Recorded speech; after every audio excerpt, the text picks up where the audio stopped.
Hello friends, good evening. कैसे हैं सब लोग। इंद्राज सिविल सर्विसेज में एक बार फिर आपका स्वागत है।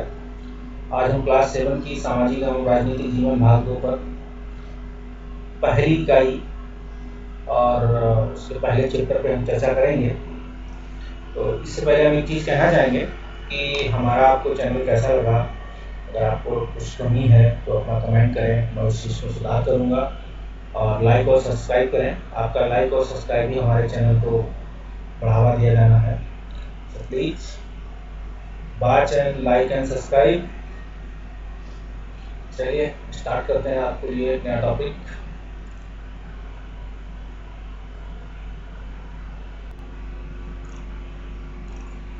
कि सामाजिक विज्ञान है। आपको टॉपिक बताया था आपने विषय में कि आप सिविक्स नागरिक शास्त्र की जगह सामाजिक विज्ञान क्यों बोला जा गया, सामाजिक एवं राजनीतिक जीवन क्यों बोला जाने लगा। सिविक्स भी सोशल साइंस का हिस्सा होता था।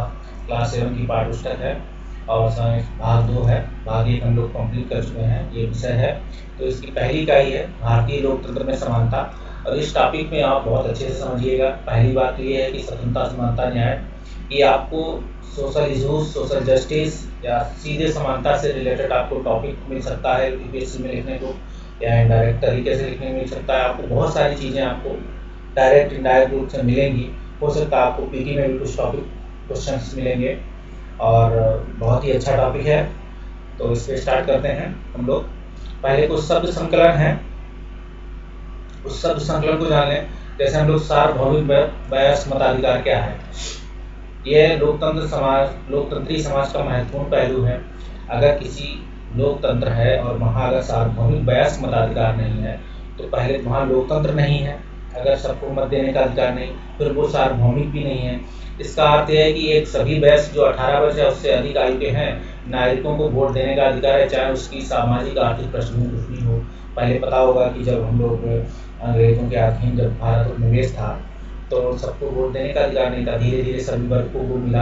अब गरिमा की बात करें अगर, तो इसका तात्पर्य क्या है। हमने अपने आप को और दूसरे व्यक्तियों को सम्मान योग्य समझने से है। ठीक है, अपने आप को भी समझे। ऐसा ना सोचे कि मैं गिरा हुआ मैं नहीं कर सकता हूँ, और दूसरे व्यक्तियों को भी आप उसी तरीके समझें, सम्मान समझें। जैसे आप अपनी गरिमा समझते हैं वैसे ही आप सामने वाले व्यक्ति की भी गरिमा समझें और उसको सम्मान दें। यही गरिमा है। ठीक है। संविधान यह वह दस्तावेज है जिसमें देश की जनता व सरकार द्वारा पालन किए जाने वाले नियमों और अधिनियमों को निरूपित किया गया है। ठीक है, यह जो क्या है, यह वह दस्तावेज है। संविधान एक दस्तावेज होता है। ठीक है, संविधान क्या है, एक दस्तावेज है जिसमें देश की जनता व सरकार द्वारा पालन किए जाने वाले नियमों और अधिनियमों को निरूपित किया गया है। ठीक है, नागरिक अधिकार आंदोलन एक आंदोलन जो संयुक्त राज्य अमेरिका में 1950 के दशक के अंत में प्रारंभ हुआ। ठीक, हम सभी जानते हैं नागरिक आंदोलन जो आंदोलन था, ग्रह उनसे बोलते हैं क्या, राइट टू सिटीजन मूवमेंट आंदोलन कह सकते हैं, नागरिक अधिकार आंदोलन। यह आंदोलन जो संयुक्त राज्य अमेरिका में 1950 के दशक में आरंभ हुआ और जिसमें अफ्रीकी अमेरिकन लोगों ने नस्लगत भेदभाव को समाप्त करने के लिए समान अधिकारों की मांग की थी। इसमें हुआ यह था कि यहाँ गोरे और काले का एक नस्ल चलता था, भेद चलता, जो अभी भी कभी बीच में खबरों में आने लगता है।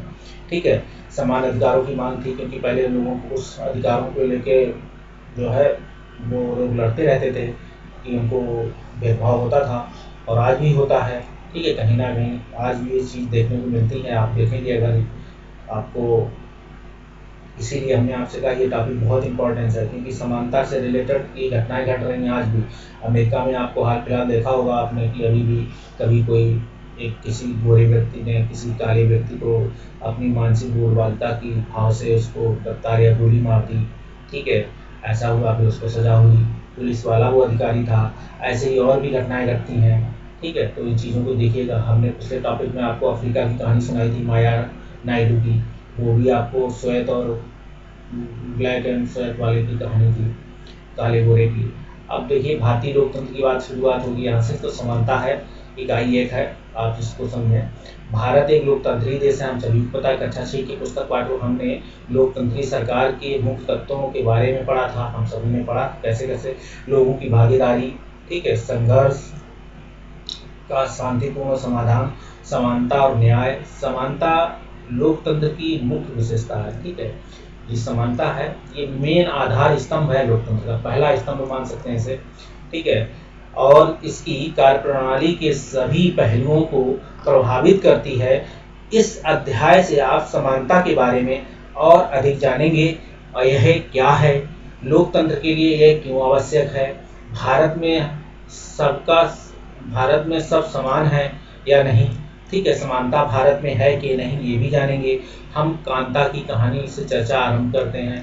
कांता है, काम करती है घर में, और उसकी बच्ची बीमार है, तो एक कॉमिक्स के माध्यम से बताने की कोशिश की गई है। वही हमने कॉमिक्स आपके सामने पेश की है कि आप उस चीज़ को समझ सकें, बाकी हमने कहानी नहीं ली है, ठीक है। ये कांता है। हाँ, ये लोकतंत्र की एक लाइन है कि देखिए, वोट देने के लिए कितनी अच्छी बात है कि ना सुझाता है ना सोचता है कि हम सब अपने देश के समान नागरिक रूप में वोट डाल सकते हैं, ठीक है। जयंत साहब भी हमारे साथ इसी लाइन में खड़े हैं। हर धर्म के लोग खड़े हैं, ठीक है, अमीर गरीब खड़े हैं, और हर जाति के लोग एक लाइन में खड़े होकर वोटिंग करते हैं। तो ये समानता का भाव है। ये मैडम कह रही हैं, हाँ बिल्कुल, ठीक है। ये कोई काम करने वाली या लेडी है, वर्किंग लेडी है कोई, ठीक है, ऐसे मान सकते हैं आप। चल कांता, अब मेरी बारी आई, ठीक।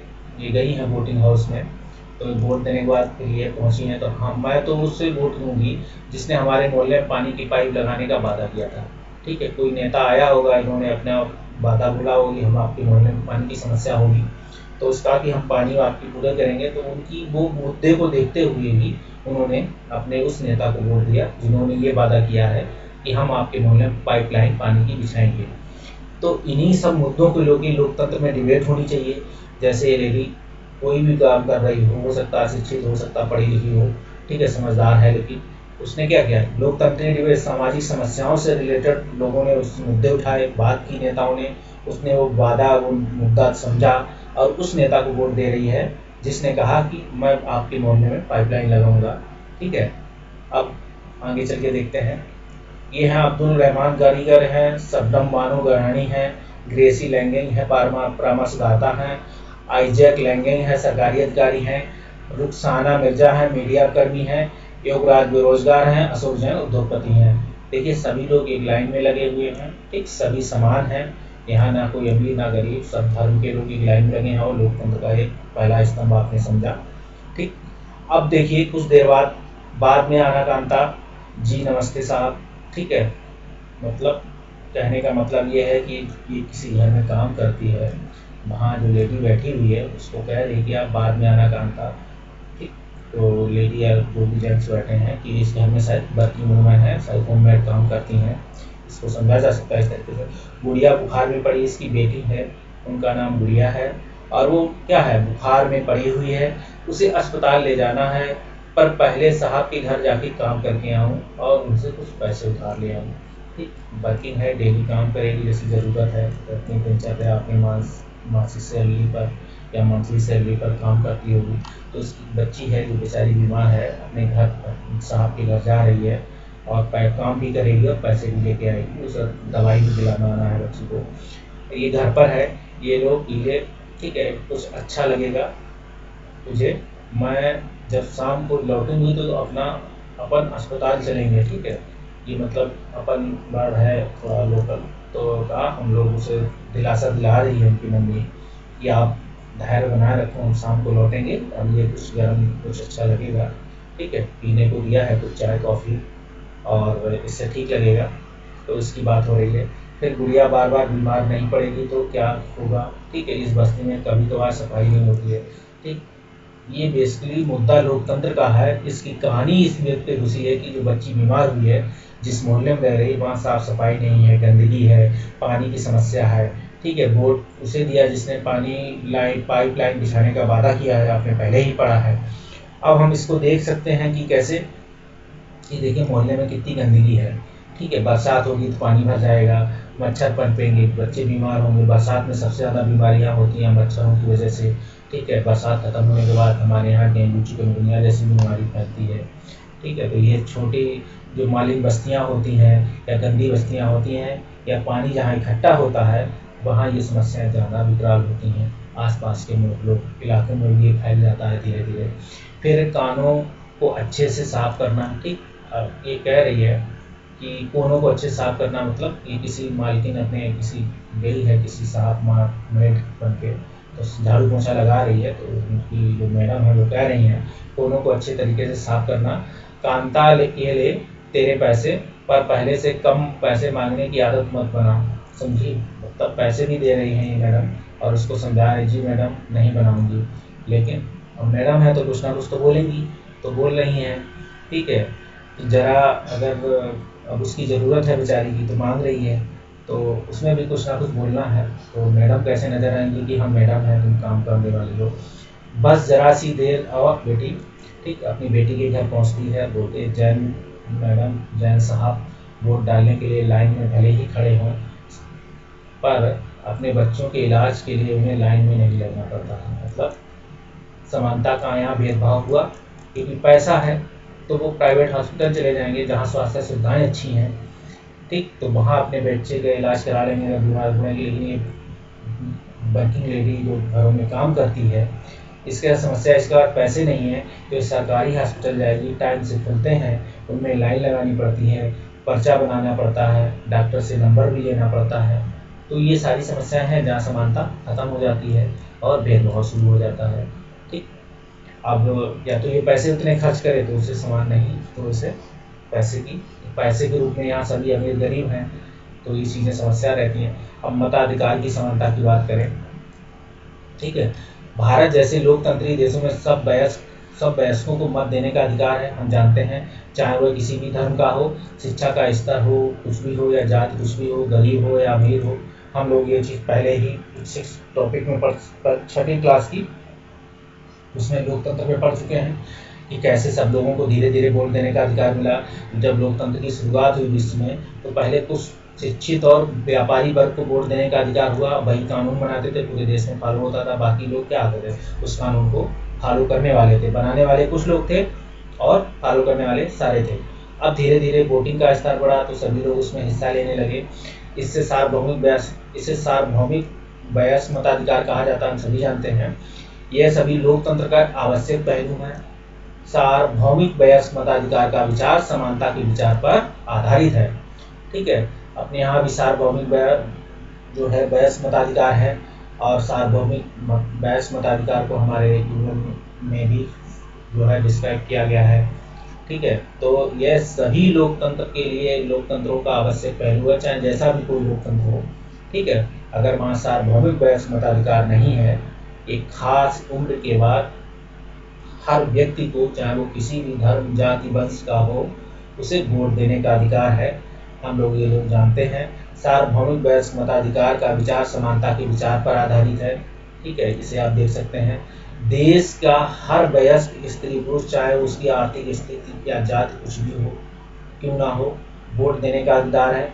कांता वोट देने के लिए बहुत उत्सुक है। ठीक है, वो किस जात की है, किस वर्ग की है, लेकिन गरीब है, नहीं पता हम लोगों को। यह देखकर बहुत खुश है कि वह सब अन्य सबके बराबर है, वोटिंग लाइन में सब खड़े हैं। अपने यहाँ क्या है, लोकतंत्र में जब वोटिंग होती है तो एक फेस्टिवल के रूप में मनाया जाता है, क्योंकि उन सबके पास अभी भी एक ही वोट देना। अपने यहाँ क्या है, अपने लोकतंत्र में एक वोट देने का अधिकार एक व्यक्ति को है। ठीक है, अपने यहाँ एकल नागरिकता भी है, एक वोट देने का भी अधिकार है। ठीक है, तो भारतीय लोकतंत्र में जिन्हें मताधिकार, भारतीय लोकतंत्र में जो लोग रहते हैं और जिन्हें मताधिकार प्राप्त है, जिनका दैनिक जीवन और कार्य करने की स्थितियां समानता से बहुत दूर हैं। ठीक है, कार्य करने की स्थितियां समानता से बहुत दूर, मतलब कार्य की जो स्थिति है समानता, इनमें दोनों विरोधाभासें हैं।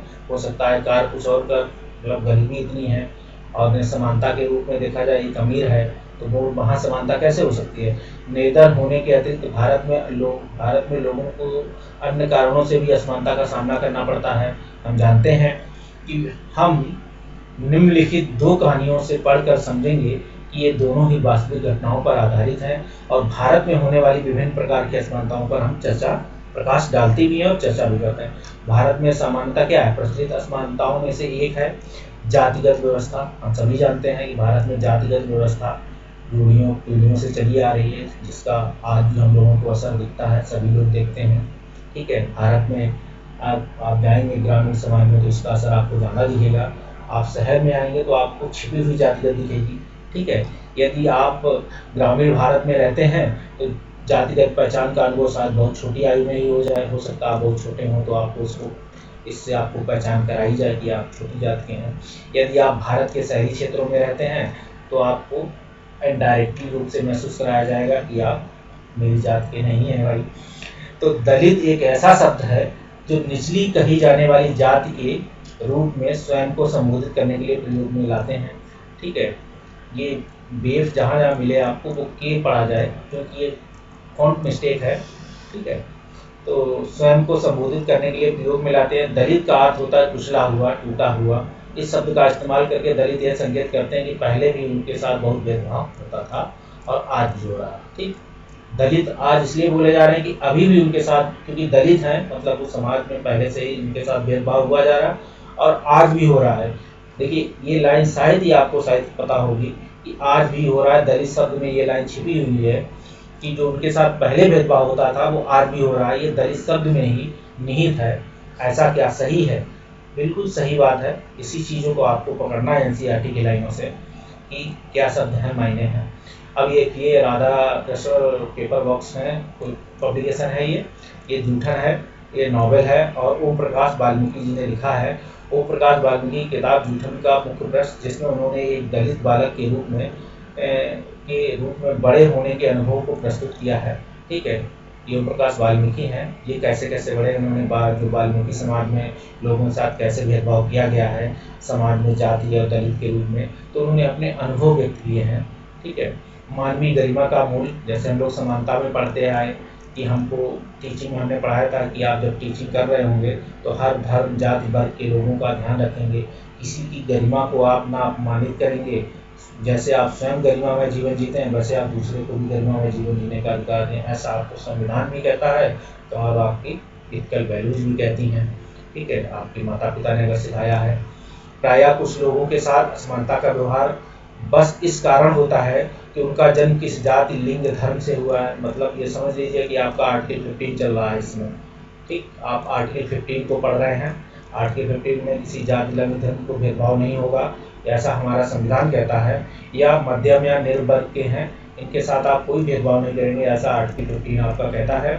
लेकिन ऐसा होता है कि ये सब है जब लोगों के साथ असमानता का व्यवहार होता है तो उन्हें सम्मान को ठेस पहुँचती है। जैसे आप हैं, आपके सम्मान को कोई अगर गिरा देता है तो आपको अपमानित महसूस करते हैं। इसी तरीके से दूसरे के सम्मान को जब आप चोट पहुंचाते हैं तो आप महसूस कर सकते हैं कि उसे कितनी चोट लगती होगी। ठीक, तो जैसा आप गरिमामय जीवन जीना चाहते हैं, समझिए अपने आप को। जब भी आपको ऐसा लगे तो आप स्वयं दूसरे की जगह अपने आप को रखिए और अपने आप को उसकी जगह रख लीजिए, तो चीज़ें काफ़ी हद तक ठीक रहेंगी। और कभी कभी मिस्टेक होती है तो उसकी माफ़ी भी मांगनी होती है। ठीक है, मांगी जा सकती है। क्या आपको अपने जीवन में कोई ऐसी घटना याद है जब आपकी गरिमा को चोट पहुंची हो? आपको उस समय कैसा महसूस हुआ? जैसे पिक्चर है, ये पिक्चर का सीन है। ये एक बालक छोटा सा है, ये फुटपाथ होगी कोई मुंबई की, जहाँ व्यक्ति गया अपना शुभ रूप में और उसने बच्चे के सामने अपना पैर ऊपर उठा दिया कि लीजिए पालिश कर दो। ठीक, दोनों व्यक्ति खड़े हुए हैं। हो सकता है ये एक तो इसमें हो सकता है उनपरी हो सकता है, उसको कह सकते हैं शक्ति कपूर को, जो उन्होंने विलेन के रोल निभाए हैं अधिकतर। एक फिल्म बनी थी 1975 में, दीवार। फिल्म में जूते पालिश करने वाला बालक एक लड़का फेंक कर दिए गए पैसे उठाने को इनकार कर देता है। कौन है ये? आप समझ सकते हैं। आपको वह मानता है कि उसके काम की भी गरिमा है। गांधी जी भी यही कहते थे, हर काम की गरिमा है, व्यक्ति को उसकी गरिमा का ध्यान रखना चाहिए। उसको ये समझ के नहीं अपमानित करना चाहिए कि ये तू जूते पालिश करने वाला व्यक्ति है इसलिए तू हमसे नीचा है। नहीं, वो उसका काम है, वो गरिमा नहीं है। उसका वो गर्म करना है, उसका रोजी रोटी है, ना कि वो उससे जुड़ा हुआ है। ठीक, तो उसके आधार पे आप उसकी गरिमा गिराएंगे तो उससे जरूर अपमानित होगा। तो यही दीवार में पैसे उठा कर फेंक कर कहता है, तो पैसे फेंक देता है कि हमारे काम की भी गरिमा है और उसे उसका भुगतान आदर के साथ किया जाना चाहिए। तो ये पैसे उठाते हैं और उसको पैसे उठा कर देते हैं अपने हाथ में। ठीक है, आप इस पिक्चर से समझ सकते हैं। फिर भारतीय लोकतंत्र में समानता है। भारतीय संविधान सब व्यक्तियों को समान मानता है। सभी जानते हैं, इसका अर्थ है कि देश के व्यक्ति चाहे वो पुरुष हो या स्त्री हो, किसी जाति धर्म, ठीक, किसी जाति धर्म लिंग शैक्षिक आर्थिक पृष्ठभूमि से संबंध रखते हो, वे सब समान माने जाएंगे। लेकिन इसके बाद भी हम यह नहीं कह सकते कि असमानता खत्म हो गई या खत्म नहीं हुई। ठीक है, हम ये नहीं कह सकते कि असमानता खत्म हो गई या खत्म नहीं हुई, दोनों एक ही चीज़ें हैं, बस शब्दों का डिफरेंस है। आप समझिए चीज़ों को। तो इन्हीं चीज़ों को आप देखिए, अभी असमानता आपको दिखेगी आप जिस समाज में रहते होंगे, शहर हो गरीब, जैसे जैसे आप समाज की निचला स्तर मतलब आप ग्रामीण इलाकों में जाएंगे जहाँ परंपरावादी लोग ज़्यादा रहते हैं, जहाँ अभी वो क्या है अपनी रूढ़ियों को अपनाते हैं। ग्रामीण परिवार क्या है, अगर उनसे कह दिया जाए कि खेती में नई टेक्निक आ गई है आप अपना लीजिए, तो कहते हैं ना हम नहीं अपनाएंगे, हमारे खेत खराब हो जाएंगे, हमारे यहाँ ज़्यादा खेत पड़ जाएगी, तो हमारे यहाँ की जो खेती की ज़मीन की जो वो है उपजाऊपन खत्म हो जाएगा। जब उनका विचार अभी खेती को लेकर इतना रूढ़ जाती है, तो आप समझ सकते हैं कि वो विचारों में जो अगर जातिगत विचार होंगे, उन्हें तो सदियों से उन्होंने पाला है। ठीक है, सदियों से पाला है जिन्होंने, और सदियों तक खत्म करने में वो लड़ते आए हैं, और आज भी वो नहीं देते हैं कि नहीं आप हमसे नीचे हैं, तो आपको दिखेगा वो चीज़। अब ये देखिए हमारा लोकतंत्र है, संविधान है, संसद हमारी लोकतंत्र का आधार स्तंभ है, और हम अपने निर्वाचित प्रतिनिधियों के माध्यम से उसका प्रतिनिधित्व करते हैं। ये संसद है, ये संसद द्वार है जहाँ से चुने हुए प्रतिनिधि अंदर जाते हैं और क्या करते हैं, आपका प्रतिनिधित्व करते हैं।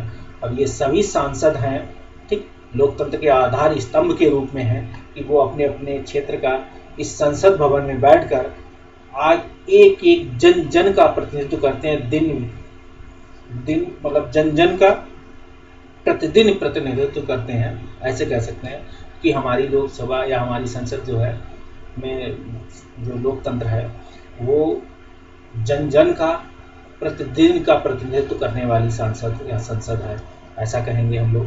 ठीक, कम से कम भारतीय संविधान में सब व्यक्तियों की समानता के सिद्धांत को मान्य किया गया है। हम सभी जानते हैं कम से कम भारतीय संविधान में सब व्यक्तियों की समानता के सिद्धांत को क्या किया, मान्य तो किया गया है। जहां पहले भेदभाव दुर्व्यवहार से लोगों की रक्षा करने के लिए कोई कानून नहीं था, क्या था, संविधान जब भारत 1947 से पहले स्वतंत्र नहीं हुआ था तो धीरे धीरे कई कानून ऐसे थे जो बने नहीं थे, लेकिन बहुत सारे संविधान विशेषज्ञ अम्बेडकर के नेतृत्व में और कानूनविदों के नेतृत्व में बहुत सारे देशों के कानूनों का अध्ययन हुआ। अपने यहाँ की जो समस्याएं थी जिसके लेके लोगों ने सोशल मूवमेंट या राजनीतिक मूवमेंट स्टार्ट किए थे, उनको भी अपने संविधान में समाहित किया। बहुत सारी चीज़ें जो प्रथाएं चली आ रही थी जैसे सती प्रथा हुआ, विधवा विवाह हुआ या जो बाल विवाह हुआ, इन सब से रिलेटेड पहले भी चले आ रहे थे। इन कानूनों को देखते हुए इनको अपने संविधान में कहीं ना कहीं कोई ऐसे आर्टिकल में जगह दी गई जिसको लेकर बाद में कानून भी बने। ठीक है, और पहले से भी कानून थे उनमें संशोधन भी किए गए। अब अनेक कानून लोगों के सम्मान और उनके साथ समानता के व्यवहार को सुनिश्चित करने के लिए मौजूद हैं। हम सभी जानते हैं कि अगर कोई कानून तोड़ता है तो उनके साथ सुनिश्चित करने के लिए क्या है, व्यवहार, समानता के व्यवहार सुनिश्चित करने के लिए मौजूद है। अब हम बात करते हैं कि समानता को स्थापित करने के लिए संविधान में जो प्रावधान है उनसे कुछ निम्नलिखित हैं। पहला है कि प्रथम, कानून की दृष्टि में हर व्यक्ति समान है। हम सभी जानते हैं कानून की दृष्टि में हर व्यक्ति समान है, और आर्टिकल 15 आप मूवी देखिए और भी बहुत सारी मूवियाँ देखिए, उसमें समानता को ध्यान में रखते हुए लोग उस मूवी बनी है। इसका तात्पर्य है कि हर व्यक्ति को देश के राष्ट्रपति से लेकर घरेलू काम की नौकरी करने वाली महिला तक सभी को एक जैसे कानून का पालन करना होता है और सभी उस कानून से बंधे हुए हैं। हमारा कानून भी यही कहता है, चाहे अमीर हो चाहे गरीब हो, न्याय सबको मिलेगा, बराबरी का मिलेगा। अगर किसी ने कानून तोड़ा है तो उसको कानून का सजा, चाहे अमीर हो चाहे गरीब हो चाहे बड़ा हो छोटा हो, बस बालिग होना चाहिए, उसको उसके हिसाब से सजा मिलेगी जिस हिसाब से उसने कोई काम बिगाड़ा या तोड़ा कानून के तहत उसने अपराध किया है। दूसरा, किसी भी व्यक्ति के साथ उसके धर्म, जाति, वंश, जन्म स्थान, उसके स्त्री या पुरुष होने के आधार पर भेदभाव नहीं किया जा सकता। आज भारतीय समाज, पहले क्या था, स्त्री पुरुष को लेकर भेदभाव किया जाता, लेकिन हमारे आर्टिकल 15 में धर्म वंश के साथ आर्टिकल 15(3) में क्या किया गया कि महिलाओं और स्त्रियों के साथ जो स्त्रियों के साथ जो भेदभाव होता था उसको लेकर कानून बना, पंचायती राज निकला वहाँ से। ठीक, आगे पढ़ेंगे तो आपको बताएंगे कि संविधान में कहाँ से क्या चीज़ निकली है। तो तीसरा, हर व्यक्ति सार्वजनिक स्थानों पर जा सकता है। पहले क्या था, कुओं तालाबों पर लोगों को पाबंदी थी। अम्बेडकर ने बहुतों के खिलाफ ये मूवमेंट खेला।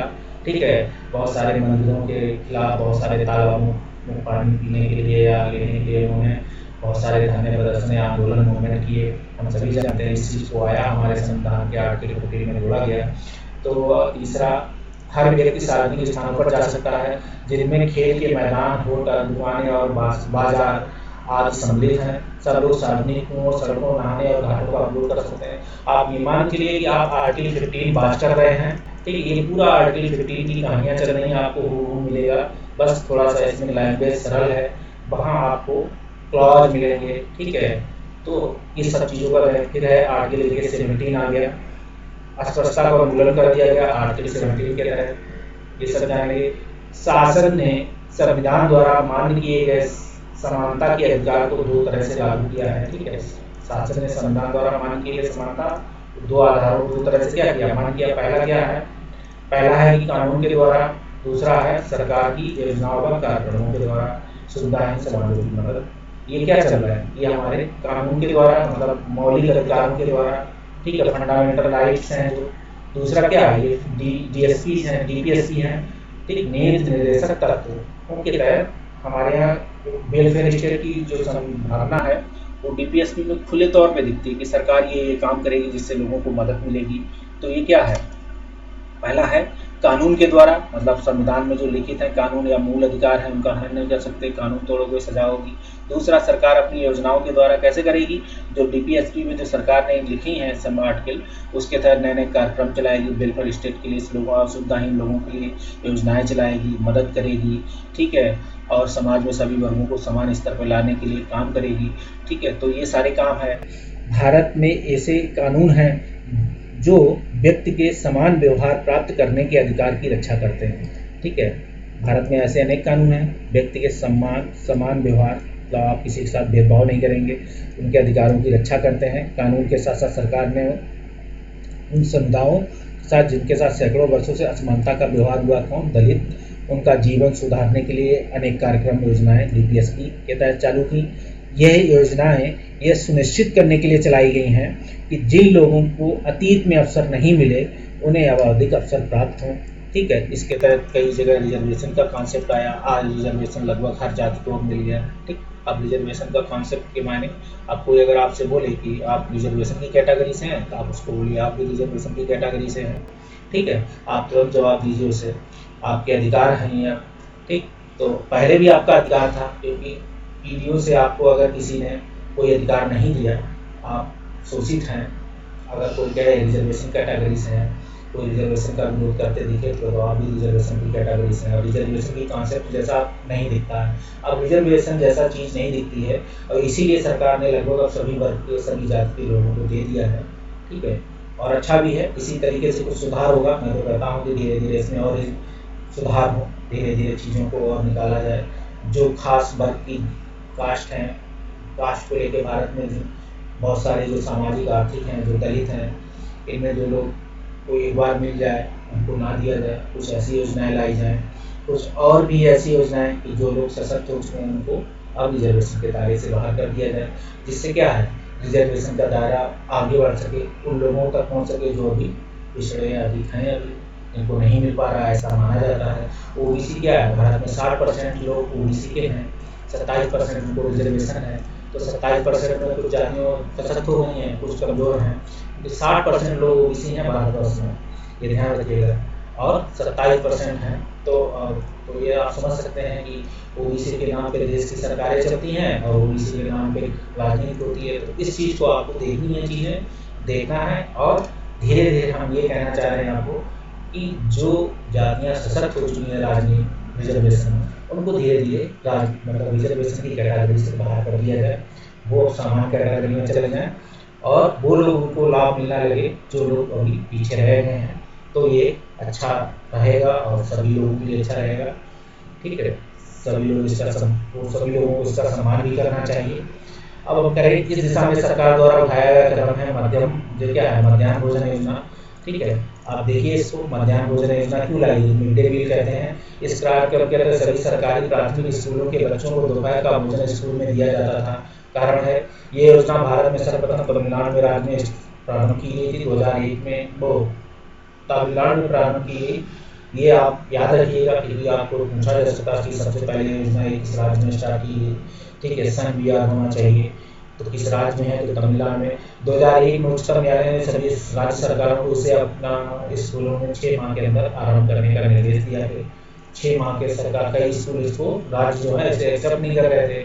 उन्हें लगा कि हमारी ये योजना के तहत हमारी वोटिंग कम हो जाएगी, या केंद्र में कोई और सरकार होगी, राज्यों में किसी और की सरकार होगी, तो आपस में क्या होगा, विरोधाभास पैदा हो रहा होगा। क्योंकि मिड डे मील में भी राज्य सरकारों को भी इसमें अंश देना होता है और केंद्र सरकार भी देती है, वो परसेंटेज तय होता है कि और कितना देगा।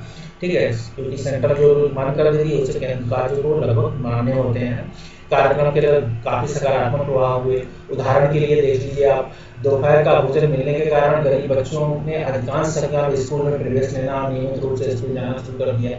ठीक है, शिक्षक बताते हैं कि पहले बच्चे खाना खाने घर जाते थे और वापस स्कूल नहीं लौटते थे। कारण है कि ये बच रही है, सोचो कौन जाएगा। परंतु अब क्या है, अब जब से स्कूल में मध्याह्न भोजन मिड डे मील मिलने लगा है तो उनकी उपस्थिति में सुधार हो गया है। इसीलिए आज भी मिड डे मील स्कूल में चल रहा है। कुछ कमियां हैं, कुछ खामियां हैं, उनको सुधार करने की जरूरत है, लेकिन इसमें सकारात्मकता को देखते हुए सरकार आज भी इसे चालू की है। वे माताएं अपना काम छोड़कर जो दोपहर में अपने बच्चों को खाना खिलाने के लिए आना पड़ता था, अब उन्हें ऐसा नहीं करना पड़ता है। इस कार्यक्रम से जातिगत पूर्वाग्रहों को क्या हुआ, कम करने में सहायता मिली है। ठीक है, स्कूलों में निम्न जाति उच्च जाति के बच्चे साथ साथ भोजन करते हैं, कई जगह भोजन करते हैं। ठीक है, कई जगह लिख दिया ऐसा, ऐसा कानून है कि साथ साथ भोजन करते हैं, लेकिन कई जगह ऐसा है कि ये भेदभाव देखने को कभी कभी हम लोग न्यूज़पेपर या मीडिया में देखने को मिल जाता है। तो ये कई छुटपुट घटनाएं हैं। भोजन पकाने के लिए दलित महिलाओं को कई जगह काम पे भी रखा गया है। मध्याह्न भोजन कार्यक्रम में निर्धन विद्यार्थियों की भूख मिटाने में सहायता करती है, जो खाली पेट स्कूल आते थे पहले, और इस कारण वो पढ़ाई पर ध्यान नहीं केंद्रित कर पाते थे। ठीक है, जो प्राइमरी स्कूल में बच्चे आते थे, क्या होते थे, खाना उन्हें मिला नहीं मिला, भूखे बच्चे हैं तो भूख ज़्यादा लगती है, हम सभी जानते हैं। तो इस चीज़ को ध्यान में रखते हुए सरकार ने इसके एक मॉडल को तैयार किया कि स्कूल में कैसे बच्चों को पढ़ा लाया जाए। आज सरकार स्कूल बच्चों के लिए क्या कर रही है, मिड डे मील के साथ उनको वहाँ और भी सुविधाएं दे रही है। अब तो बच्चों ने खाना खाया, क्या खाया, आपको डेली की डेली आपको सेंट्रल में कहते हैं हेड ऑफिस, आपको लखनऊ या यूपी है या किसी भी राजधानी जो उसका एक हेड ऑफिस होगा, वहाँ आपको ऑनलाइन मोबाइल के थ्रू आपको एक फ़ोटो भेजनी होगी। ठीक, और बच्चों ने खाना खाया, क्या खाया, पूरी डिटेल भेजनी होती है। अब तो बहुत ही कड़े कानून कर दिए गए हैं बच्चों। अब तो स्कूल के रखरखाव, इंफ्रास्ट्रक्चर और टीचिंग पे भी ध्यान दिया जाने लगा है कि बच्चे अच्छी स्किल के साथ पढ़ सकें। हम लोग अमुक वाला विषय क्यों पढ़े थे कि टीचर्स को क्या करना चाहिए, इसीलिए ये चीज़ें जोड़ी गई। टीचर को भी इन पे ध्यान देना है, ज़रूरी नहीं कि बच्चे ही हर चीज़ ध्यान देंगे। टीचर जब अच्छे होंगे तो बच्चों को अच्छी शिक्षा मिलेगी, अच्छा ध्यान दे रखेंगे, और ऐसे पढ़ाया जाए पता होना चाहिए, इसलिए उनकी ट्रेनिंग भी होती है। अब देखिए, मध्याह्न भोजन कार्यक्रम क्या है, आप इस कार्यक्रम के 3 लाभ बता सकते हैं। आपके विचार में यह कार्यक्रम किस प्रकार की समानता की ओर भावना है। ठीक है, अब ये क्वेश्चन बन सकता है मेंस में, किसी भी एग्जाम में, चाहे यूपीएससी हो, चाहे स्टेट पीसीएस हो, या किसी अन्य वनडे एग्जाम जहाँ डिस्क्रिप्टिव एग्जाम हो। ठीक, कैसे होगा, मध्याह्न भोजन योजना क्या है। अभी तक इस योजना के तहत हमारे यहाँ प्राथमिक शिक्षा में कितना सुधार आया है, या बच्चों के मानसिक या उनके शारीरिक मानसिक जो स्थिति में कितना लाभ या कितना सरकार कितना कारगर हुआ है। ये जो मध्याह्न भोजन योजना है कितनी कारगर साबित हुई है इनके विकास में, चाहे वो मानसिक लेवल का विकास हो, चाहे वो इनके शैक्षिक लेवल का विकास हो, चाहे इनके जो जिसे कहते हैं शारीरिक लेवल का विकास हो। इस मिड डे मील है, ये कहाँ तक अपने आप में कारगर साबित हुई है। अपने क्षेत्र में लागू की गई किसी एक सरकारी योजना के बारे में पता लगाइए। इस योजना में आप क्या किया, आपने योजना में क्या किया जाता है और लाभ के लिए बनाई गई है, ये किसके लाभ के लिए बनाई, हो सकता है कि महिलाओं के लिए बनाई गई, हो सकता है जो कामगार पुरुष महिलाएं उनके लिए बनाई गई, हो सकता है कि जो ग्राम या जिस समाज में महिलाएं हैं वो भूमिहीन है, या वो उनको मतलब कह सकते हैं कि लाभ या काम करने के लिए कोई ऐसी योजना कि उन्हें स्किल डेवलपमेंट प्रोग्राम चलाए जा रहे हों जिससे महिलाएं और स्किल हो जाएं। क्योंकि हमारे यहाँ क्या जेंडर का भेदभाव है इस सेक्टर में। आपको जब लोकतंत्र पढ़ते हैं तो हम लोग लैंगिक समानता पे भी बात करेंगे। तो इन सब चीज़ों पे मध्याह्न भोजन देखो परोसा जा रहा है, बच्चों को कैसे भोजन खिलाया जा रहा है। इस चीज़ गरीबों के बच्चे पढ़ते हैं आज भी देश में कई स्कूल में, गरीबों के बच्चे आज भी कई स्कूल में हैं, पढ़ते हैं। देश में कई स्कूल हैं जिनमें ओम प्रकाश वाल्मीकि दलित बच्चों के साथ साथ भेदभाव असमानता का व्यवहार किया जा सकता है। ये ओम प्रकाश वाल्मीकि हैं जो उन्होंने किताब लिखी थी जो जूठन, ठीक है। जैसे दलित बच्चों के साथ भेदभाव और असमानता का व्यवहार किया जाता है, इन बच्चों को ऐसी असमान स्थितियों में ढकेला जाता है जहां उनके सम्मान की रक्षा नहीं हो पाती है। ऐसा इसलिए है क्योंकि कानून बन जाने के बाद भी लोग उन्हें समान समझने का इनकार कर देते हैं। ठीक, ऐसी उनके अंदर सम्मान की रक्षा नहीं। ऐसा इसलिए कि उन कानून बन जाने के बाद भी लोग उन्हें समान नहीं समझते हैं क्योंकि उनके मानसिक जो है वो वन में बना है कि हम उनको दबाएंगे, तरह तरीके के साधन अपनाते हैं। और जो लोग समझदार हैं वो तो निकल लेते हैं, जो लोग समझदार नहीं हैं वो लोग फंसे रहते हैं। इसका मुख्य कारण यह है कि दृष्टिकोण में बहुत धीरे धीरे परिवर्तन आता है कानून के विरुद्ध, ठीक है, जो कानून के विरुद्ध है, ठीक है, इनके जो दृष्टिकोण में परिवर्तन आता है लेकिन समय लगता है, लेकिन ये कानून के विरुद्ध है। क्योंकि आप किसी भी व्यक्ति के खिलाफ अगर कोई जातिगत या किसी समाजगत स्थिति को ध्यान में रखते हुए किसी गरिमा को छेद पहुंचाते हैं तो वो कानून के विरुद्ध है। आपको अगर कानून के तहत आप कार्रवाई करें तो हो सकता है तुरंत ही उस पर कार्रवाई हो, और पहले अभी भी होती है। जात, धर्म, आर्थिक स्थिति और महिला होने के आधार पर लोगों से असमानता का व्यवहार करते हैं। ठीक, जात के आधार पर, धर्म के आधार पर, आर्थिक स्थिति के आधार पर, महिला होने के आधार पर क्या करते हैं लोग, असमानता का व्यवहार करते हैं और उनकी गरिमा को ठेस पहुंचाते हैं। वर्तमान दृष्टिकोण का बदलना तभी संभव है जब लोग यह विश्वास करने लगे कि कोई भी कमतर नहीं है। ये क्या है, जैसे आपकी गरिमा है वैसे आप दूसरे की गरिमा समझने लगेंगे तो आप किसी को भेदभाव खत्म हो जाएगा। हर व्यक्ति सम्मानजनक व्यवहार का अधिकारी है। प्रजातंत्री समाज में समानता स्थापित करने का एक सतत संघर्ष है। प्रजातंत्री समाज क्या है, इसमें समानता स्थापित करने के लिए सतत संघर्ष है जिसमें जो आज भी जारी है। और कह सकते हो कि इसको कि प्रजातंत्री समाज में समानता स्थापित करने के लिए अगर एक जगह समानता हो जाएगी तो दूसरे तरीके समानता पे बात होने लगेगी। तो इसमें कुछ ना कुछ मुद्दे चलते रहेंगे। जैसे जैसे लोकतंत्र डेवलप हो जाएगा, जैसे डेमोक्रेसी सोसाइटी डेवलप होगी तो उसमें अन्य लेवल के मुद्दे उठने लगेंगे। आज क्या है, आज अगर अमेरिका देख लीजिए, अमेरिकी जो लोग डेमोक्रेसी सोसाइटी है वहाँ के जो सिटीजन्स हैं वो अपने देश के मुद्दों के साथ साथ विदेशों के भी जो वहाँ सरकार, उनके यहाँ की जो सरकार है काम करती है, अगर वहाँ कोई भेदभाव होता है तो उन पे लोग उठाते हैं, मुद्दा उठाते हैं। ठीक है,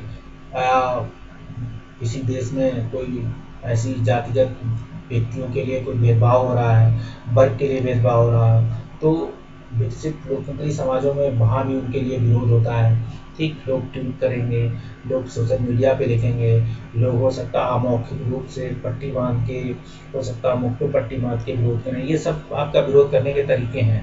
अब देखिए है अम्बेडकर साहब, आपने आत्मसम्मान को दांव पर लगाकर जीवित रहना अशोभनीय है। ठीक है, अपना आत्मसम्मान को दांव लगा दो फिर जीवित रहना अशोभनीय है। आत्मसम्मान जीवन की सबसे जरूरी हिस्सा है, इसके बिना व्यक्ति नगण्य है। आत्मसम्मान के साथ जीवन बिताने के लिए व्यक्ति को कठिनाइयों के विजय प्राप्त करनी होगी। ठीक है, आत्मसम्मान के साथ जीवन बिताने के लिए व्यक्ति को क्या होगा, कठिनाइयों पर विजय प्राप्त करनी होती है। केवल कठिन और निरंतर संघर्ष से ही व्यक्ति बल, विश्वास, मान्यता प्राप्त कर सकता है। मनुष्य नाशवान है, देखिए लाइन है, आपको याद रखनी चाहिए। हो सकता है कोटेशन आपको कहीं काम आ जाए, हो सकता है कहीं आपको एग्जाम के प्रश्न के रूप में मिल जाए, मनुष्य हो सकता है एथिक्स के पेपर में ही मिल जाए।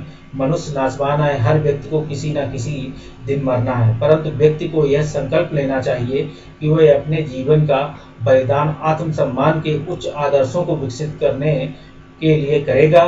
किसी साहसी व्यक्ति के लिए आत्मसम्मान रहित जीवन जीने से अधिक अशोभनीय और कुछ नहीं है। ठीक है, किसी एक साहसी कोई व्यक्ति हो, उसे आत्मसम्मान रहित जीवन जीने से अधिक, इससे ज़्यादा उसके जीवन में और कोई अशोभनीय कार्य नहीं है। ये अम्बेडकर जी बोले हैं। आप इस लाइन को कहीं भी लिख सकते हैं, कोई एसी लिख रहे हों, कोई समानता, स्वतंत्रता, न्याय पे आप लिख रहे हों तो इस लाइन को कोटेशन कर सकते हैं।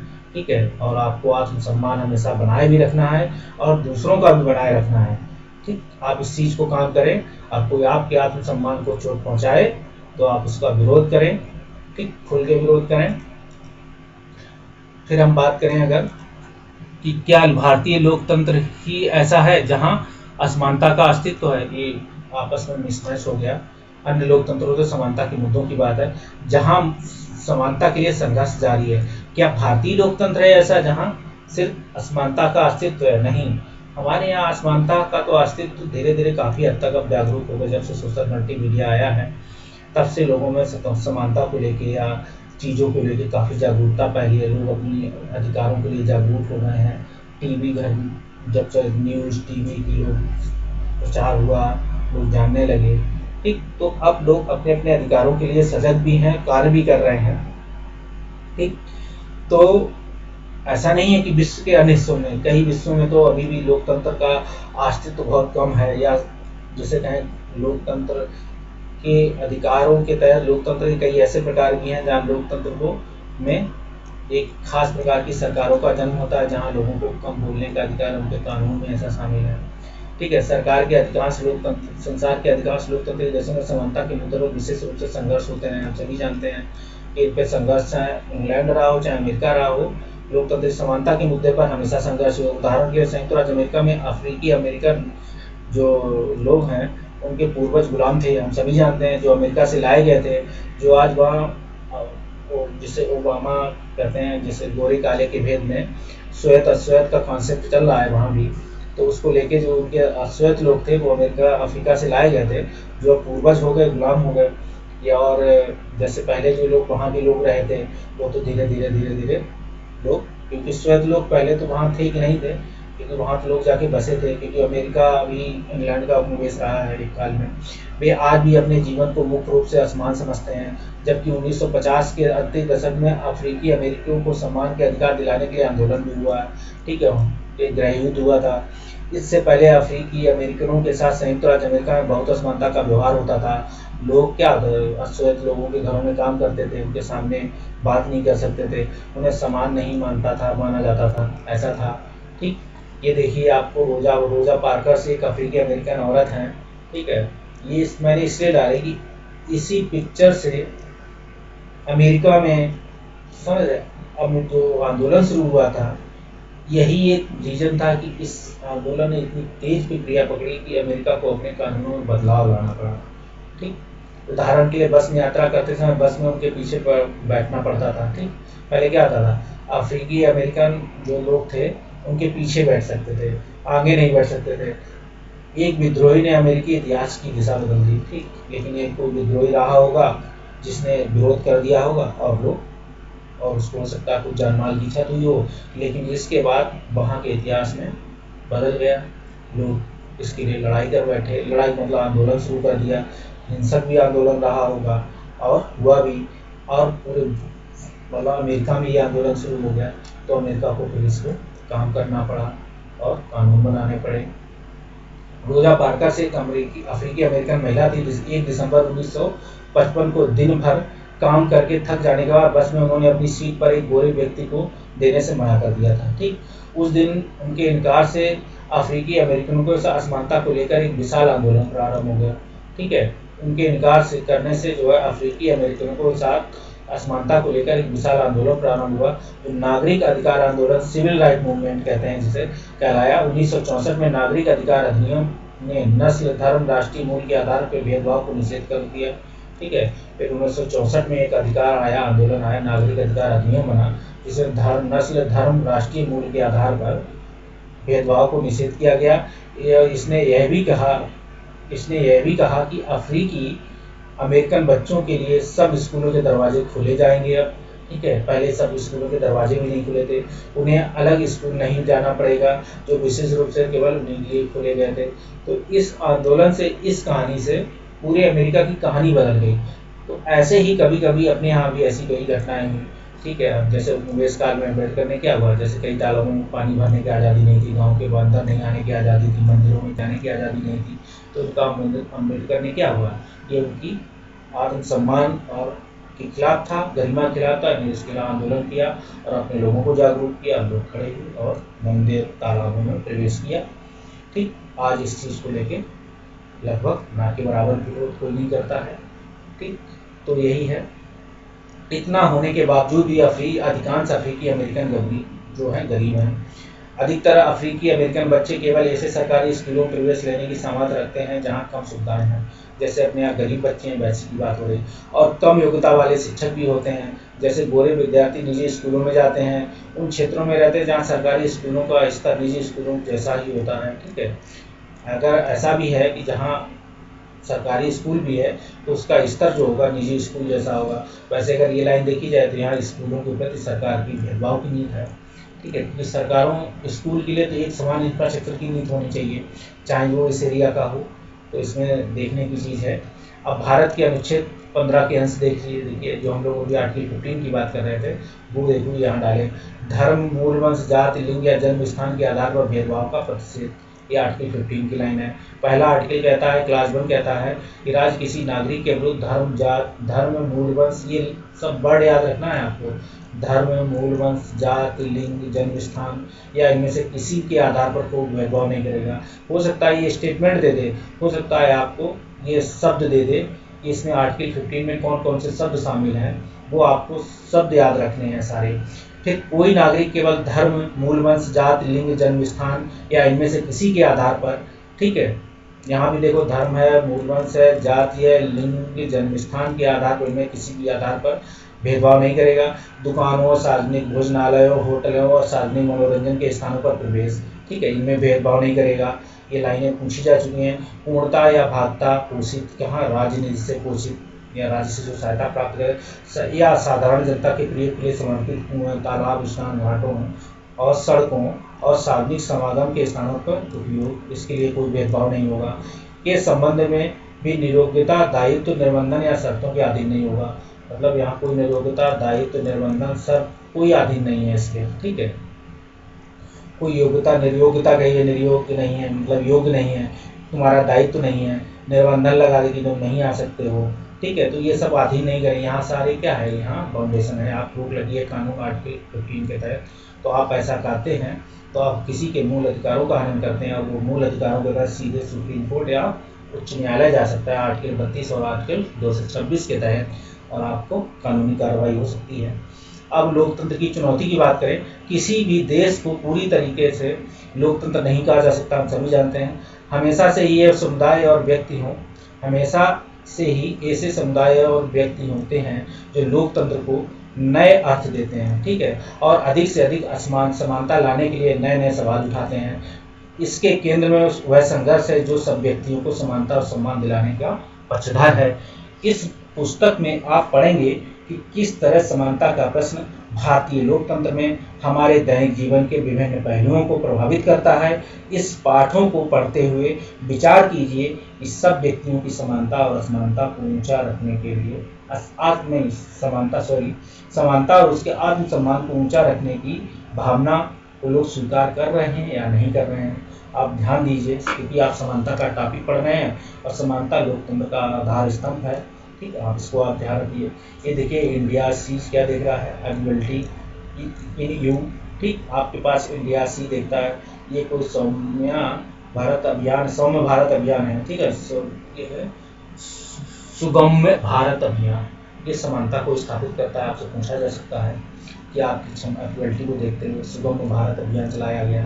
ये देखिए क्या है, ये कोई एक अपाहिज व्यक्ति है, ठीक है, व्हील चेयर पे है, तो इसको क्या जरूरत है, अब ये उतरे कैसे, तो गरिमामय जीवन जी रहा है।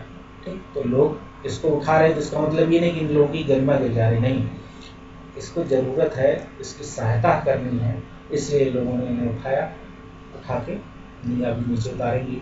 ठीक है, तो ये उनका ड्यूटीज भी है इसका। अब आपको अभ्यास के कुछ प्रश्न बताते हैं। लोकतंत्र सार्वभौमिक मताधिकार के अधिकार क्यों महत्वपूर्ण है, आपको पता होना चाहिए कि इससे क्या होगा, सभी धर्म, जाति, वर्ग के लोगों को समान भाव महसूस होगा, अमीर गरीब के बीच भेदभाव मिट जाएगा। बाद में दिए गए संविधान के अनुच्छेद 15 के अंश को पुनः पढ़िए। ठीक है, आपको एक बात पढ़ाया था आर्टिकल 15, और आर्टिकल 15 मूवी बनी थी। और ऐसे तरीके बताइए जिनसे अनुच्छेद असमानता को दूर करता हो। आप अपनी व्यवहारिक भाषा में लिख सकते हैं। आपने अगर जो हमने पहला जो अमुक चीज़ पढ़ा था उसमें आपको कोई पिक्चर, कोई भेदभाव हुआ हो, किसी जातिगत या किसी कानून को किसी ने तोड़ा हो, तो आप आर्टिकल के तहत उसकी विजुलाइजेशन करके आप उसको अपने तरीके से एक्सप्लेनेशन कर सकते हैं। ओम प्रकाश वाल्मीकि का अनुभव और अंसारी दंपत्ति के अनुभव से किस प्रकार मिलता था। ठीक है, इस किताब को पढ़ेंगे तब जानेंगे, इससे कोई बहुत लेना देना नहीं है। ठीक है, कानून के सामने सब व्यक्ति बराबर हैं, आप सभी जानते हैं। ठीक, इस कथन से आप क्या समझते हैं, आपके विचार में लोकतंत्र में क्यों महत्वपूर्ण है। ठीक, आपसे सीधे भी पूछा जा सकता है। ठीक है, और इसमें भी कुछ बदलाव लाके भी पूछे जा सकते हैं। और है दिव्यांगजन अधिकार अधिनियम 2016। आपको ये चित्र दिखाया था, ये दिव्यांगजन जो है ये है व्हील चेयर पे लिखने वाले। ठीक है, तो ये 2016 में आया था, उससे रिलेटेड यही है। उनको समान अधिकार प्राप्त है, समाज में उनको पूरी भागीदारी संभव बनाना सरकार का दायित्व है। सरकार को उन्हें निःशुल्क शिक्षा देनी होती है और विकलांग बच्चों को स्कूल की मुख्य धारा में सम्मिलित करना है। कानून यह भी कहता है कि सभी सार्वजनिक स्थल जहां भवन, स्कूल इत्यादि में ढलान बनाए जाने चाहिए जिससे वहां विकलांगों के लिए पहुंचना सरल हो। ठीक है, और अगर ऐसा कुछ नहीं है तो किसी व्यक्ति को विकलांग होने के आधार पर आप अपनी बिल्डिंग्स में प्रवेश पाने से अनुमति नहीं, मतलब आप रोकेंगे तो ये इस योजना, इसके खिलाफ, अधिनियम के खिलाफ होगा, आप पे कानूनी कार्रवाई हो सकती है। हो सकता है आपको जेल जाना पड़ जाए, हो सकता है आपको जुर्माना या दंड देना पड़े। पहले तो आप कोई बिल्डिंग्स ऐसी बनाएंगे अब जहाँ सभी सार्वजनिक स्थानों पर, चाहे स्कूल हो, कॉलेज हो और भी कोई मनोरंजन का स्थान हो, तो वहाँ विकलांग व्यक्ति जा सके, उसके लिए अलग से व्यवस्था होनी चाहिए। ठीक है, कि उसकी जो व्हील चेयर है वो आराम से जा सके, उसकी सीट अलग से होनी चाहिए कि वो इजली से वहाँ उनको बैठ सकें। तो इन चीज़ों का खास ध्यान रखा जाता है। और जब से दिव्यांगजन अधिकार अधिनियम 2016 आया है तब से सरकार की गाइडलाइन भी इसके तहत आ गई हैं और लोग अब इसको फॉलो भी कर रहे हैं, और आप भी फॉलो करिए, हम भी फॉलो कर रहे हैं। ठीक, so thank you so much. कैसा लगा हमारा पढ़ाया हुआ, जरूर अपना रिव्यू दें। Good night, bye bye.